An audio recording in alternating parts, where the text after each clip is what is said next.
Hi everyone, this is Heidi with Heidi and Franny's Garage. As promised, the next part of our Ava episode is Franny being introduced to Ava for the first time. And that's up next.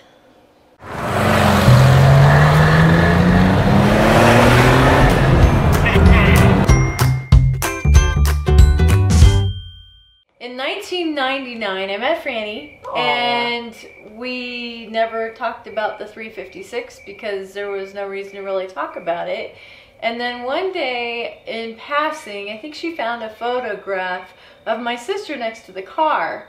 And you're like, what is this? And it's kind of important. It's a big deal. Right. And so, what happened? Well, I don't know. And then I was like, so what is that? And Heidi's like, I think it's a 356. And I'm all like, Porsche 356? What year? Oh, I don't know. She didn't believe me. I know, of course not. And so she's like, oh, I don't know, something like 1960 or something? And I didn't know 356. I didn't know the year. I thought it was a 57, and it was a 58. Oh, that was, okay, so then I'm all like, so where's the car? Did you guys sell it?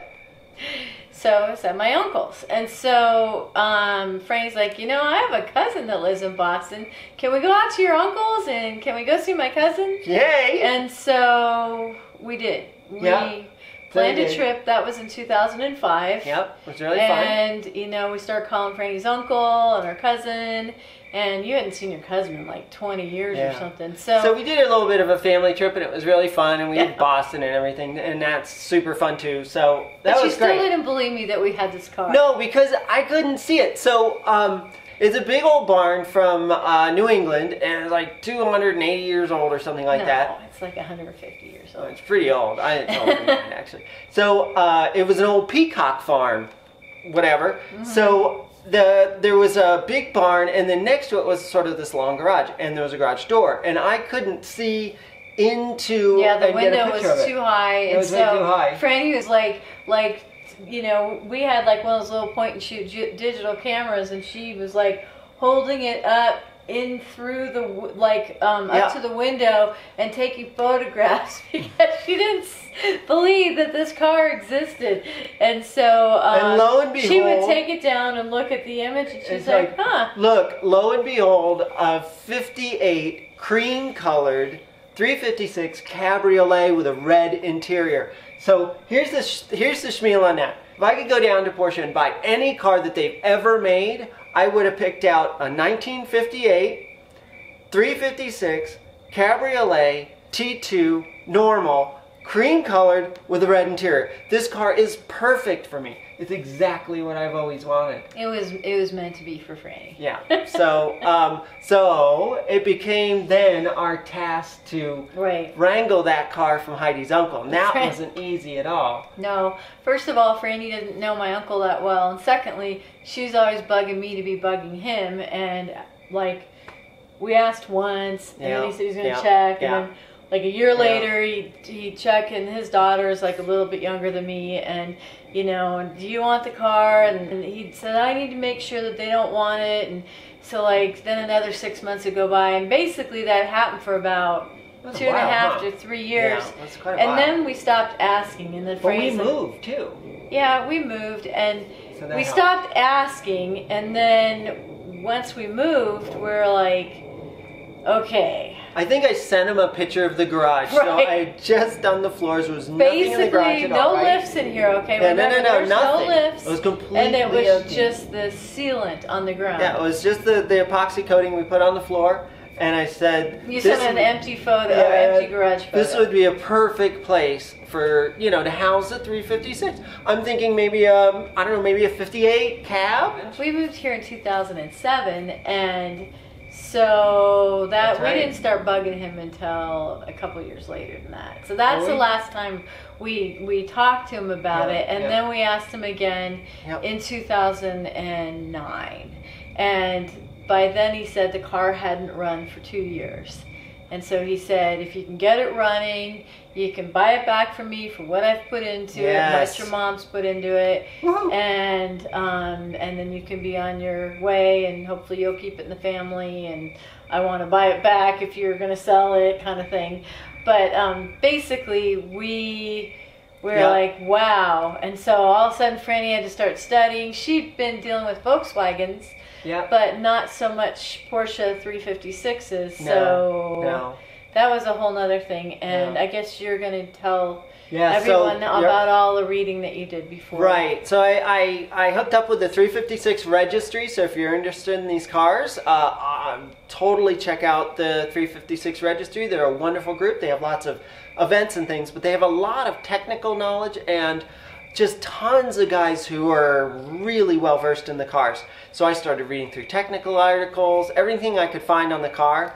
She joined like all of the blogs and stuff all the blogs online, and started asking questions. So after reading all this stuff, it was actually time to plan a trip out there. Right. And so the idea was I was going to go out by myself for a week and get the car going and sort of prove to Heidi's uncle that I could take care of the car, be a good steward in the car, and it wasn't running. So the next part of the story is going to be what Franny did once she got to Boston by herself. So that was the next step. I flew out to Massachusetts to get the car running a bit ahead of when we were going to fly out to drive the car back. I just wanted to make sure that the car was running and everything was great. So I had sent ahead of time a bunch of tools, a new battery, a bunch of spare parts, rebuild kits for different things, tune-up kits, that sort of thing. And I was going to spend a week with Heidi's uncle, go ahead and getting the car up and running again. Well, holy cow, the car was not in as good a shape as I had hoped. And it took us an entire day just to get the car running. So the very first day we spent kind of going around doing all sorts of things and then trying to get the car to run. And it wouldn't. It was just fussy and it would barely run and it was a complete mess and it wouldn't even really start.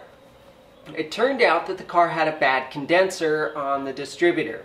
So once I got that swapped out, since I had all the rebuild parts, I was able to get the car running.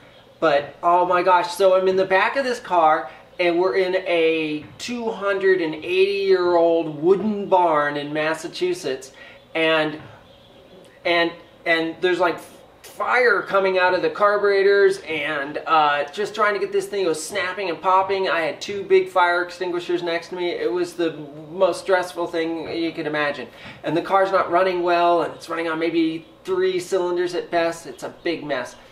We finally got it running. I needed to get it up on some ramps so I could do the valves the next morning and do a full oil change on the car. So that was the next day. So I got all that done and finally got the car kind of running. Did a full electrical tune-up, oil change, did the valves, just a sort of a standard tune-up on the car. Got the thing to sort of run. I think it was running on 3 cylinders, but it was basically running and the 4th would come in now and then. The brakes were still kind of a mess, but I wanted to take the car out a little bit and get it hot. So I took it around on a little circuit just close around to the house. And there was at one point I needed to make a sharp turn to the right, so I hit the brakes because you can barely see the road signs out there. And the car literally jumped into the left lane because the right front brake was completely useless, wasn't working at all in the car. And it scared the crap out of me. So I very carefully drove the car home and went into that front right wheel, and sure enough the seal had gone bad, so there's grease all inside the drum, and I had to replace both of the shoes and the seal. So it was just a whole bunch of work like this, and finally at the end of that week we got the car kind of running, and Heidi's uncle's job then was to drive the car in the interim between that time and a couple of months later when we flew out to drive the car back. Unfortunately, he didn't really drive the car much, and the car sort of the brake cylinders, slave cylinders up there in the brakes seized back up again. The engine didn't want to run. Oh, it was just, because it's kind of gummy in the carburetors. It really needed a carburetor rebuild. It was really just kind of a mess. It was incredible. I had the service manual in front of me, so I would work all day on the car, and then would throw the service manual over and look over everything I'd done for that car that day, and then go back and plan for the next day. After that whole week, the car was basically running. You could move it around, you could start it, and you could drive it. It wasn't perfect by any stretch of the imagination, but I figured it'd be good enough to get us down to Pennsylvania to Bruce Baker's shop. So that was that. Then I went home, flew home, and then a couple of months later we flew back out with one-way tickets. And the car wasn't running again. So then I had to spend more time working on the car. So I think we spent a few days at Heidi's uncle's place fussing with the car before we could even leave. So the moment of truth, we packed up the car bright and early in the morning and on our way out, and the car fired up and seemed happy enough to be leaving, and we waved goodbye and we were on our way to Bruce's shop. So that was my part. That was sort of my first interaction with the car. So I hope you enjoyed this video of Franny and Ava meeting for the first time. And we're very excited to bring you the next episode of the video. And we look forward to sharing our journey back from Boston to Colorado with you. It includes some footage of Bruce Baker's shop, and it's a lot of fun. And if you enjoyed this video, please give it a thumbs up, subscribe if you haven't, and we hope you can join us again for part 3 tomorrow.